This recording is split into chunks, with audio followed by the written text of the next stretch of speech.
apareceu desses celulares, ele vai se educando o partido. Olha, apareceu desses celulares, ele vai se educando o partido.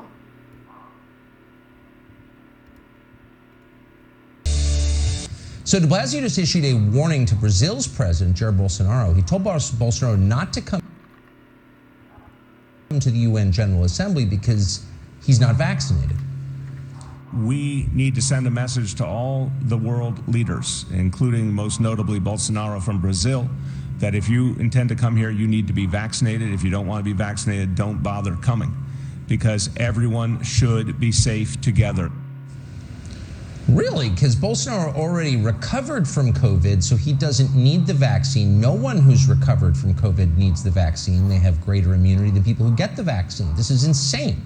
So Bolsonaro came anyway. He was photographed eating pizza in New York City. As you can see, he had to eat it outside because he's not vaccinated.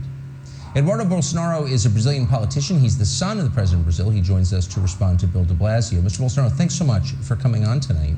We appreciate it.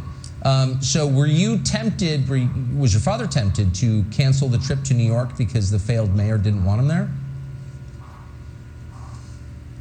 Yes, it happened in 2019, and it shows a lot how left-wing people are. They want to control everything.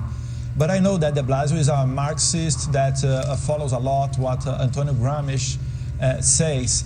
And for them, everything is about politics and ideology. So he'll never be polite with us, and to be really, I don't care that much about what he thinks. I don't waste my time listening to him.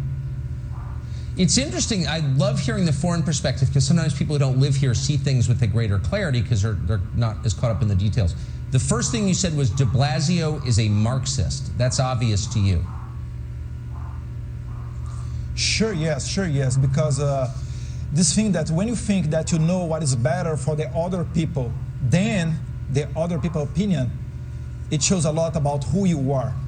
It's very strange, Tucker, that you as founding fathers, you gave a big example for the whole world when you make your Constitution and the First Amendment, because you said there that everybody, all human beings, have the right of the life and the liberty. And nowadays, looks like some politicians, they forgot about that. They just don't care about that. They will control everybody's life. And in a point that even the Taliban can talk, true things about free speech to the big techs. So this is a crazy world. US is an example when you talk about liberty and democracy. So we are scared with what is going on in US.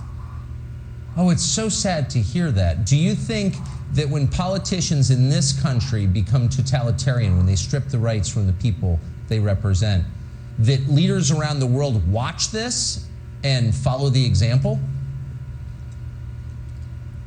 Sure, yes, Tucker. Sure, yes. And I have an advice for the American people. Do not think that Venezuela is something far, far, far away from you. Venezuelans during the 90s, if you tell them that one day Venezuela would turn itself a dictatorship, they would never take it serious. So this is a very strong message that you have to take care about that. It's such a great point. I went to Caracas as a child. It was a nice place. It's not anymore. Eduardo Bolsonaro, I appreciate your coming on tonight. Thank you. I say thank you, Tucker. Thank you.